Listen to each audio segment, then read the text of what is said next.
तो hello guys, welcome back to our new video. तो अगर आप इस बार आईपीएल मैच देखने जा रहे हैं तो ये वीडियो आपको काफी हेल्प करने वाली है। इस वीडियो के अंदर टिकट एंड स्टेडियम से रिलेटेड आपको मोस्ट इंपोर्टेंट इन्फॉर्मेशन प्रोवाइड करने वाला हूं। तो आपसे बस एक ही रिक्वेस्ट है कि प्लीज वीडियो को अभी एक लाइक कर दो। चैनल पे नए हो तो चैनल को फटाफट से सब्सक्राइब भी कर लो। So don't waste your time, let's start. तो मेरे को पता है कि जब भी हम किसी इवेंट में जाते हैं तो हमारे माइंड के अंदर बहुत सारे ऐसे क्वेश्चंस होते हैं उससे रिलेटेड। तो अगर आप आईपीएल मैच देखने जा रहे हो तो आपके भी माइंड में बहुत सारे ऐसे क्वेश्चंस होते हैं कि स्टेडियम आपको कितने घंटे पहले पहुंचना होगा, या फिर स्टेडियम के अंदर आपको कितने घंटे पहले एंट्री मिलेगी, या अगर हमारे पास टिकट गलती से घर पे छूट गया तो जो हमारे फोन में टिकट है ऑनलाइन जो बुक करा है उसे हमें एंट्री मिल सकती है कि नहीं, या फिर स्टेडियम के अंदर क्या क्या चीजें ले जा सकते हैं। अगर यहाँ पे बात करें हमारे साथ कोई बच्चा है 18 साल से कम का है तो उसका भी टिकट लेना पड़ेगा। ऐसे बहुत सारे आपके दिमाग में क्वेश्चंस होंगे। उन सारे क्वेश्चंस का आंसर इस वीडियो के अंदर मैं आपको देने वाला हूं। सबसे पहला क्वेश्चंस ये है कि अगर आपने आईपीएल मैचेस के टिकट परचेस कर रखा है ऑनलाइन या फिर फिजिकली, अगर गलती से मान लो कि टिकट फट गया है या उसका जो बारकोड है वो मिस हो रखा है, या फिर टिकट पुराना हो रखा है, या फिर कहीं से भी डैमेज है, तो उस केस में क्या आपको एंट्री मिलेगी स्टेडियम के अंदर। तो अगर आपने कोई टिकट परचेस करा, अगर वो टिकट मान लो गलती से फट गया या फिर जो उसका बारकोड है टिकट के ऊपर वो मिसप्रिंट हो गया, या फिर हो सकता है पुराना हो गया टिकट, या फिर कहीं से डैमेज हो गया, उस केस में आपको स्टेडियम के अंदर एंट्री नहीं मिलने वाली है। तो सेकंड क्वेश्चन यहाँ पे ये है कि अगर एक बार हम मान लो उस टिकट से स्टेडियम के अंदर एंट्री कर लेते हैं और किसी वजह से हम अगर स्टेडियम से बाहर चले जाते हैं तो क्या हमें उस टिकट से दोबारा री एंट्री मिल सकता है, या फिर कौन सी ऐसे रूल रेगुलेशंस को फॉलो करना पड़ेगा जिससे कि हमें दोबारा री एंट्री मिल सके। तो यहाँ पे अगर आप एक बार स्टेडियम से बाहर एग्जिट हो जाते हो किसी भी पर्पस के लिए तो वहां पे आपको री एंट्री नहीं मिलने वाली है उस टिकट के माध्यम से। और थर्ड क्वेश्चन ये है कि अगर मान लो हमने किसी एरिया का सीट बुक करा है तो क्या हम उस टिकट के माध्यम से उस एरिया में ही जा सकते हैं, या फिर स्टेडियम के कहीं पे भी किसी भी एरिया में जाके हम बैठ सकते हैं या फिर मैच खड़े होकर देख सकते हैं। तो यहाँ पे क्या कि अगर आप जिस एरिया या फिर जिस ब्लॉक का आपने टिकट बुक करा है उसी ब्लॉक में या फिर उसी एरिया में आपको जाके बैठना होगा। अगर आप किसी अदर एरिया में जाते हो, इनकेस अगर मान लो वहाँ पे टिकट चेकिंग होता है तो वहाँ पे आपके ऊपर पेनाल्टीज लग सकती है। तो और फोर्थ नंबर क्वेश्चन ये है, क्या हमें टिकट को स्टेडियम के अंदर हमेशा अपने साथ रखना पड़ेगा?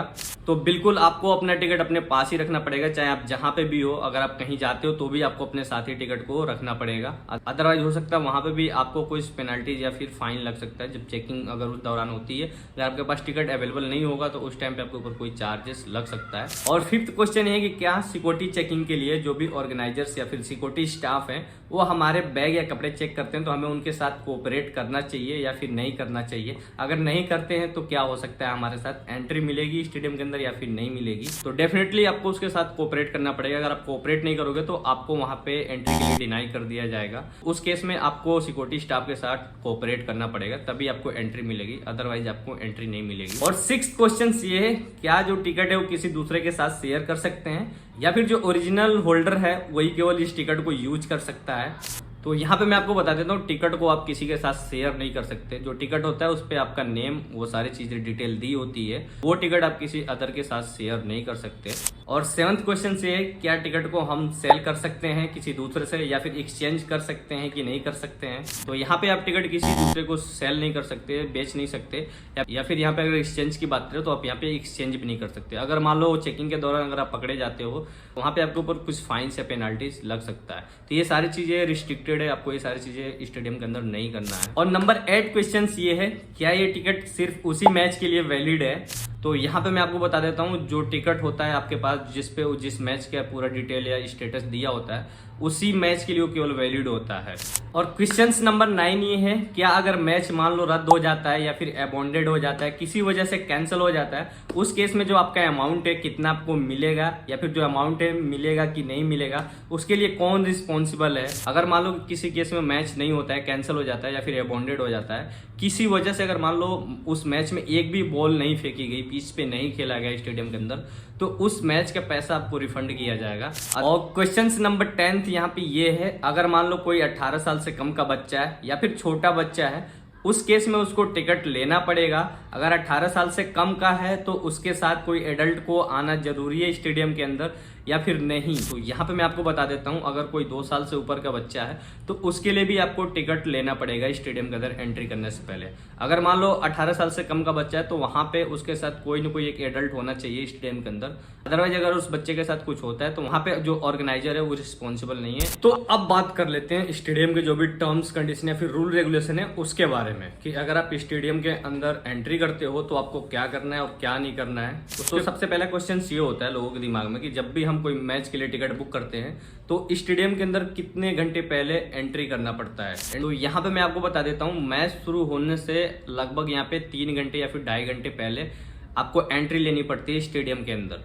तो अगर आप मैच देखने जा रहे हो तो आपको अप्रोक्स यहाँ पे 3 आवर्स का टाइम बैकअप लेके जाना पड़ेगा। और नेक्स्ट क्वेश्चन ये होता है लोगों के दिमाग में कि यार स्टेडियम के अंदर स्मोकिंग करना अलाउड है कि नहीं अलाउड है। तो भाई ये तो बिल्कुल रिस्ट्रिक्टेड है, वहां पे आपको स्मोकिंग करना ही नहीं है, ना ही आपको छुपा के लेके जाना है। तो और एक और क्वेश्चन होता है कि स्टेडियम के अंदर जब भी मैच लाइव होता है तो वहां पे हम अपने मोबाइल फोन या कैमरा से मैच को रिकॉर्ड कर सकते हैं कि नहीं रिकॉर्ड कर सकते हैं। तो वहां पे ये सारी चीजें क्या है कि प्रोहिबिटेड है। वहां पे प्रबंधन लगाया गया कि अगर आप कोई भी चीज वहां पे मैच के लाइव स्कोर दिखाते हो या फिर आप कोई भी ऐसा चीज कमर्शियल लोगो है कुछ भी, मतलब अगर आप मोबाइल से रिकॉर्ड करते हो, अगर आप कुछ शेयर करते हो कहीं पे, मतलब वहां पे आपको रिकॉर्डिंग के लिए अलाउड ही नहीं, वो सारी चीजें वहां पे प्रोहिबिटेड है। आप एक छोटा सा कैमरा ही ले जा सकते हो उसके अंदर, जिससे कि आप अपना कोई भी चीज रिकॉर्ड करके रख सकते हो, पर मैच के दौरान आप कोई भी चीज वहां पे रिकॉर्ड नहीं कर सकते।